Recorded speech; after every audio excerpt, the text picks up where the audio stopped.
தமிழகத்தில் காவல்துறையை கையில் வைத்திருக்கின்ற முதலமைச்சர் காவல்துறையினுடைய அமைச்சராக இருக்கிறாரா இல்லையா என்பதே மிகப்பெரிய கேள்விக்குறியாக இருக்கிறது.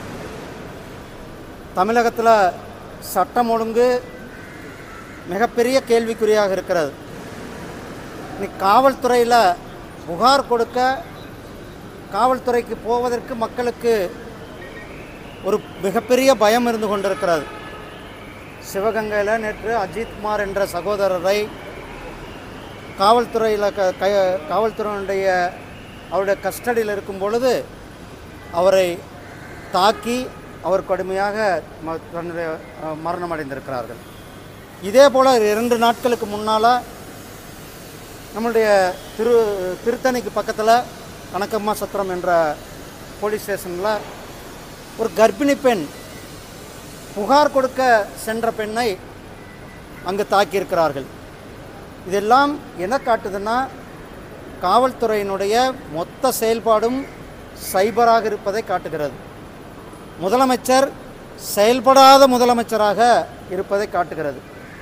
காவல்துறையை தன்னோட கையில் வச்சுக்கிட்டு ஒரு வேலையும் செய்யாமல் சட்டம் ஒழுங்கு ஒரு பக்கம் கெட்டு சீரழிந்து கொண்டு இருக்கிறது.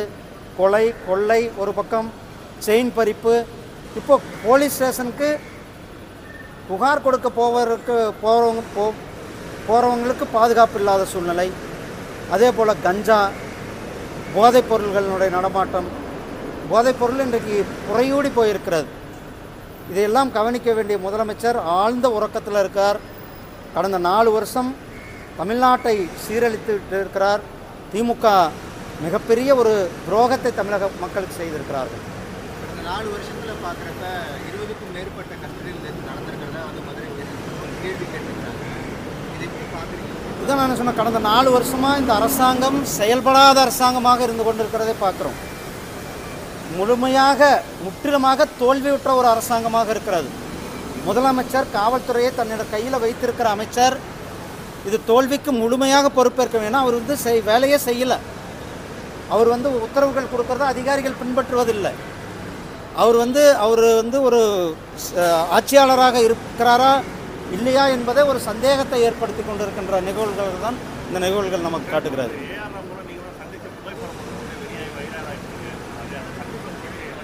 ஆனால் மரியாதைக்குரிய ஏஆர் ரஹ்மான் அவர்கள் ஒரு நல்ல வேர்ல்டு கிளாஸ் ஸ்டூடியோ ஒன்று ரெட் ஹில்ஸ் பக்கத்தில் திறந்திருக்கிறார்.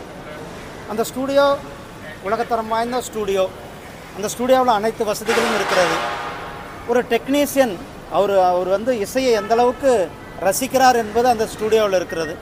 ஒரு ஐஎன்பி மினிஸ்டர் என்ற அந்த ஐஎன்பி மினிஸ்டர் என்ற அந்த இதில் அவருடைய ஸ்டூடியோவை விசிட் பண்ணாங்க. அதே போல் தற்போது இந்த தமிழகத்தில் பாஜக அதிமுக கூட்டணி உரிமையாக இருக்குது. ஆனால் மத்திய அரசு அமைச்சர்கள் கூட்டணி ஆட்சின்னு சொல்லிக்கிட்டே இருக்காங்க. ஆனால் மாநிலத்தில் எடப்பாடியார் பார்த்தீங்கன்னா கூட்டணி எல்லா தலைமையிலும் ஆட்சி கூட்டணி இல்லைன்னு சொல்கிறாரு. இந்த கருத்து தொடர்ந்து பேசப்பட்டு வருது. இங்கே பாருங்கள், இதுக்கு எங்களுடைய மரியாதைக்குரிய திரு அமித்ஷாஜி அவர்கள் தெளிவான பதிலை சொல்லியிருக்கிறார். ஏதாவதுனா கூட எங்களுடைய மரியாதைக்குரிய திரு அமித்ஷாஜி அவர்களும் அண்ணன் திரு எடப்பாடி பழனிசாமி அவர்களும் பேசி அதை எங்களுக்கு சொல்லுவாங்க. விஜய் பாஜக கொள்கை எதுன்னு சொல்லியிருக்காங்க. ஆனால் தற்போது வரையே கூட அவர் தங்களோட கூட்டணியில் வரக்கூடிய வேலையில பாஜகவினர் பேசிட்டு இன்னைக்கு கூட ராமச்சந்திரன் சொல்லியிருக்காரு விஜய் எங்கள் கூட்டணிக்கு வரணும்னு சொல்லிட்டு. இது குறித்து நம்மளுடைய கட்சியில் ஒவ்வொருவருக்கும் ஒவ்வொரு கருத்துக்கள் இருக்கிறது. அவர்களுடைய கருத்துக்களை சொல்லுகிறார்கள். எங்களுடைய தேசிய தலைமை சரியான நேரத்தில் யாராரோட கூட்டணி வைக்கணும், அந்த கூட்டணியை உருவாக்குவதெல்லாம் எங்களுடைய தேசிய தலைமை உருவாக்குவார்கள். கருத்துடையவர்கள் ஒரு அணியில் இருக்கணும் அப்படிங்கிறது பாஜகவுடைய நிலைப்பாடாக இருக்குது. அதிமுகவுடைய கருத்தாகவும் இருக்குது. அப்போ திமுகவை யாரெல்லாம் வீட்டுக்கு அனுப்பணுன்ற கொள்கையுடையவங்க ஒன்றா சேரணும் தமிழ் சேவகம்னு சொல்லியிருந்தாங்க. ஆமாம், நாங்களும் அதானே சொல்லிட்டு இருக்கோம். அதுதானே வேலை செஞ்சுட்டு இருக்கோம். அதுக்காக தானே எங்கள் தேசிய தலைமை ஒர்க் பண்ணிட்டு இருக்குது. திமுகவை வீட்டுக்கு அனுப்பணும் அப்படின்றது தான் எங்களுடைய ஒரே கோரிக்கோள். உங்கள் பக்கம் அண்ணா அது எல்லாமே கூட்டல் பெருக்கல் கணக்கு தானே. அதெல்லாம் கூட்டணி நேரத்தில் யாருடைய பலம் யார் என்ன எல்லாமே 1-1-2 அல்லது எல்லா கட்சிகளும் இணையிறது தானே. ஏன்னா திமுக என்ற அரக்கனை தோற்கடிக்க வேண்டும். திமுக என்ற அந்த ஊழல் பெருச்சாலையை வீட்டுக்கு அனுப்ப வேண்டும். திமுக இந்த சட்டம் ஒழுங்கை இன்றைக்கு திமுகனுடைய லாக்அப் டெத்துகள் இது எல்லாமே நம்ம வீட்டுக்கு அனுப்பணும்னா அனைத்து ஒத்த கருத்துள்ளவர்களை ஒருங்கிணைக்க வேண்டும் என்பது தான் எங்களுடைய. திருமாவளவன் ஒரு விஷயம் சொல்லியிருந்தாரு, என்ன எங்களுடைய நோக்கம் வந்து முதல்வர் பதவியில் பிரதமர் பதவி அதுதான் அதிகாரமிக்க பதவி அப்படின்னு சொல்லியிருக்காரு. இது குறித்து உங்கள் கருத்து? முதல்ல அவர் வந்து அவருக்கு தைரியம் இருந்தால் ஸ்டாலின்கிட்ட அவருக்கு ஒரு துணை முதலமைச்சர் கேட்க முடியுமான்னு கேட்கலுங்க.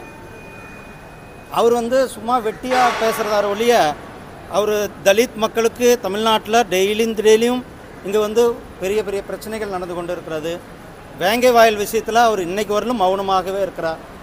தலித் மக்களினுடைய நிலங்கள் அபகரிக்கப்பட்டிருக்கிறது. தலித் மக்களுக்கு ஒதுக்கப்படுகின்ற நிதியானது திருப்பி அனுப்பப்படுகிறது தமிழ்நாட்டிலிருந்து. இதையெல்லாம் கேள்வி கேட்க அறிவாலயத்தில் போய் கேள்வி கேட்க வேண்டியவர் அதை பற்றியெல்லாம் கேள்வி கேட்காம கூட்டணிக்காக தன்னுடைய வாயை மூடிக்கொண்டு அமைதியாக இருக்கிறார். எடப்பாடி பழனிசாமி பேசியதை சுட்டிக்காட்டி அதிமுக பாஜக உடைய கூட்டணியில் வெறும் இணைப்பு மட்டுமே இருக்கே தவிர பிணைப்பு இல்லைன்னு பேசியிருக்காரு. அதே மாதிரி பாஜகவுக்கு தான் அதிமுக பொதுச் செயலர் எடப்பாடி பழனிசாமி பேசினது பொருந்தும்லாம் வந்து குறிப்பிட்டிருக்கிறாரு திருமாவளவன். எங்கள் கூட்டணி ரொம்ப ஸ்ட்ராங்காக கூட்டணியாக இருக்கிறது. எங்கள் கூட்டணி திமுகவை வீட்டுக்கு அனுப்புகின்ற கூட்டணியாக இருக்கிறது. முதல்ல திமுக கூட்டணி ஒன்றா இருக்குமா? யார் சொல்கிறவங்கெல்லாம் அந்த கூட்டணியில் இருப்பாங்களா? திமுக கூட்டணி எந்த நேரத்தில் உடையும் என்பது எல்லாரும் உடையிறதுக்கான சான்சஸ் இருக்கிறது என்பது தான் அரசியல் நோக்கர்களுடைய கருத்தாக இருக்கிறது. திமுக கூட்டணியே உடனடியாக உடையிறது நிலையில் தான் இருக்கிறது. நன்றி அண்ணா. நன்றி.